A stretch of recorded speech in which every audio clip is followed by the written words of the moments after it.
Hi friends, അസ്സാം വലൈക്കും. ബിസ്മി കിച്ചനിലോട്ട് എല്ലാവർക്കും സ്വാഗതം. ഇന്ന് ഞാൻ സ്നാക്കിൻ്റെ റെസിപ്പിയാണ് ചെയ്യുന്നത്. അപ്പോൾ ഇതിലേക്ക് 2 ടേബിൾ സ്പൂൺ ബട്ടർ ചേർത്ത് കൊടുത്തിട്ടുണ്ട്. ഇനി ഇതിലേക്ക് 1 ടീസ്പൂൺ ഇഞ്ചി വെളുത്തുള്ളി പേസ്റ്റ് ചതച്ചതുണ്ടെങ്കിൽ അതായാലും മതി. ഇന്ന് നന്നായിട്ടൊന്ന് മൂത്ത് വരുന്ന സമയത്ത് ഇതിലേക്ക് ഒരു ചെറിയ സവാള നീളത്തിലൊന്ന് കട്ട് ചെയ്ത് ഇവിടെ ചേർത്ത് കൊടുക്കുന്നുണ്ട്. സവാള ഒരുപാടൊന്ന് വാടി കുഴഞ്ഞു പോകേണ്ട ആവശ്യമില്ല, ജസ്റ്റ് ഒന്ന് ചൂടായാൽ മാത്രം മതി. പിന്നെ ഇതിലേക്ക് 1 ടീസ്പൂൺ ഓയിൽ കൂടെ ചേർത്ത് കൊടുക്കുന്നുണ്ട്. പാത്രം അടുപ്പത്ത് വെച്ചിട്ട് ജസ്റ്റ് ഒന്ന് ചൂടാവുന്ന സമയത്ത് മാത്രം നമ്മൾ ബട്ടർ ചേർത്താൽ മതി കേട്ടോ, അല്ലെങ്കിൽ നല്ല ചൂടിൽ വെച്ച് കഴിഞ്ഞാൽ ബട്ടർ പെട്ടെന്ന് കരിഞ്ഞു പോകും. പിന്നെ ഞാൻ ഇതിലേക്ക് 1/2 ടീസ്പൂൺ ചുവന്ന മുളകിൻ്റെ പൊടി ചേർത്തിട്ടുണ്ട്. പിന്നെ ഇതിലേക്ക് ചേർത്ത് കൊടുക്കുന്നത് ഒരു 3 ടേബിൾ സ്പൂണോളം ടൊമാറ്റോ സോസാണ് ചേർക്കുന്നത്. നിങ്ങളുടെ കയ്യിൽ ചില്ലി സോസ് ഉണ്ടെങ്കിൽ അത് ചേർത്ത് കൊടുത്താലും മതിയാകും. അപ്പോൾ എൻ്റെ അടുത്ത് അതില്ലാത്തതുകൊണ്ടാണ് ഞാൻ മുളക് പൊടി ചേർത്ത് കൊടുത്തത്. അത് രണ്ടും കൂടി ഒന്ന് ജസ്റ്റ് ഒന്ന് ചൂടായി ഒന്ന് മൂത്ത് വരുന്ന സമയത്ത് ഇതിലേക്ക് 200 ഗ്രാം ചിക്കൻ ഉപ്പും കുരുമുളകും മഞ്ഞളും ഇട്ട് വേവിച്ചിട്ട് കൈ കൊണ്ടൊന്ന് പിച്ച് കീറി എടുത്തതാണ്, അതുകൂടെ ചേർത്ത് കൊടുത്തിട്ടുണ്ട്.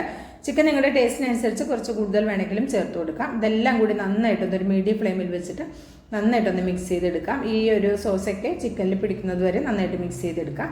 പിന്നെ ഒരു പകുതി ക്യാപ്സിക്കം എടുത്തിട്ടുണ്ട്. അതുപോലെ തന്നെ കുറച്ച് ക്യാരറ്റ്, ഒരു 250 ml കപ്പിൽ 1 കപ്പ് ക്യാരറ്റും 1 കപ്പ് ക്യാബേജും എടുത്തിട്ടുണ്ട്, ചെറുതായിട്ട് നീളത്തിൽ കട്ട് ചെയ്തത്.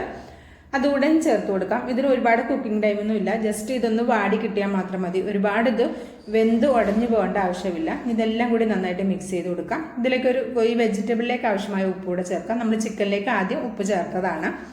ഇതെല്ലാം കൂടി ഒന്ന് മിക്സ് ചെയ്തതിന് ശേഷം ഒരു 1/2 ടീസ്പൂൺ മുതൽ 1 ടീസ്പൂൺ വരെ കുരുമുളക് പൊടി ചേർത്ത് കൊടുക്കാം. നിങ്ങളുടെ എരിവിനനുസരിച്ച് ചേർത്ത് കൊടുക്കാവുന്നതാണ്. ഇതെല്ലാം കൂടി നന്നായിട്ടൊന്ന് മിക്സ് ചെയ്തെടുക്കാം. ഇതൊരു മീഡിയം ഫ്ലെയിമിൽ വെച്ചിട്ടാണ് ഇതെല്ലാം ഒന്ന് മിക്സ് ചെയ്തെടുക്കുന്നത്. എന്നിട്ട് ഇത് ലോ ഫ്ലെയിമിലേക്ക് ആക്കിയതിന് ശേഷം നമുക്കിതൊന്ന് 2 മിനിറ്റ് ഒന്ന് അടച്ചു വെക്കാം.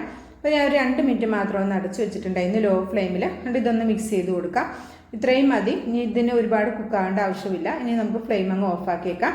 അപ്പോൾ ഇതിലേക്ക് കുറച്ച് മല്ലിയില കൂടി ചേർത്ത് കൊടുക്കാം. ഒരു കൈപ്പിടിയോളം വരുന്ന മല്ലിയില ചേർത്തിട്ട് ഞാൻ ഫ്ലെയിം അങ്ങ് ഓഫാക്കിയിട്ടുണ്ട്. മല്ലിയില ചേർത്തിട്ട് പിന്നെ ഇത് കുക്ക് ചെയ്യേണ്ട ആവശ്യമില്ല. നന്നായിട്ടൊന്ന് മിക്സ് ചെയ്തിട്ട് ഇത് ചൂടാറാൻ വേണ്ടിയിട്ട് നമുക്കൊരു പാത്രത്തിലേക്ക് മാറ്റി വയ്ക്കാം. ഇത്രയും മതി.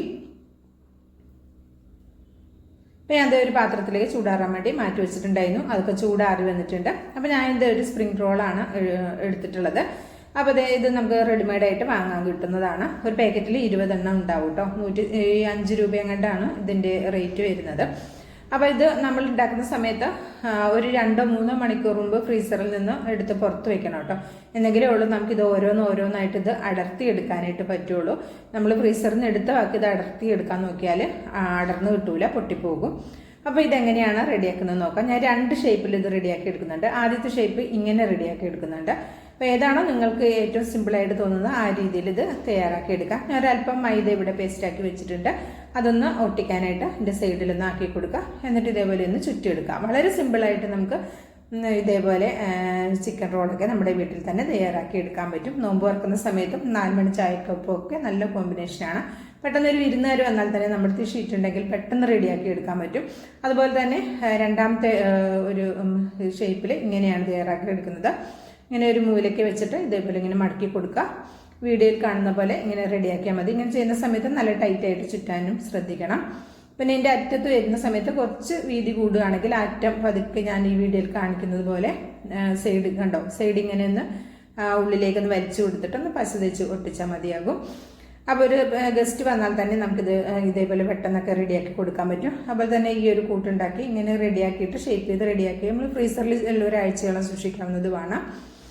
അപ്പോൾ ഇതേപോലെ ഞാൻ മുഴുവനും ഇവിടെ റെഡിയാക്കി എടുത്തിട്ടുണ്ട്. അപ്പോൾ ഇതുപോലെ കുറച്ച് ഓയിലൊന്ന് ചൂടാക്കാൻ വെച്ചിട്ടുണ്ട്. നന്നായിട്ടൊന്ന് മീഡിയം ഫ്ലെയിമിൽ വെച്ച് നന്നായി ചൂടായി വരുന്ന സമയത്ത് നമുക്കിത് ഇട്ടിട്ടൊന്ന് ഫ്രൈ ചെയ്തെടുക്കാം.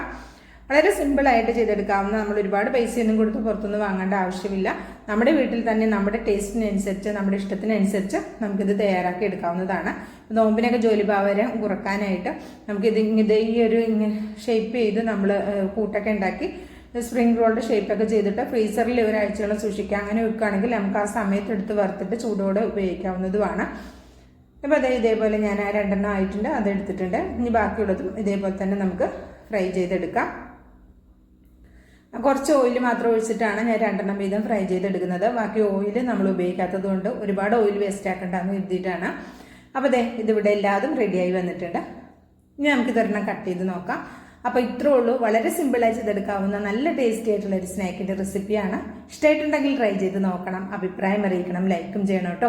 ബിസ്മി കിച്ചൺ എന്ന യൂട്യൂബ് ചാനൽ സബ്സ്ക്രൈബ് ചെയ്താൽ കാണുന്നതിന്റെ എല്ലാ കൂട്ടുകാരും ഒന്ന് സബ്സ്ക്രൈബ് ചെയ്ത് ബെല്ലൈക്കൺ എനേബിൾ ചെയ്ത് വെക്കാൻ മറക്കരുത്.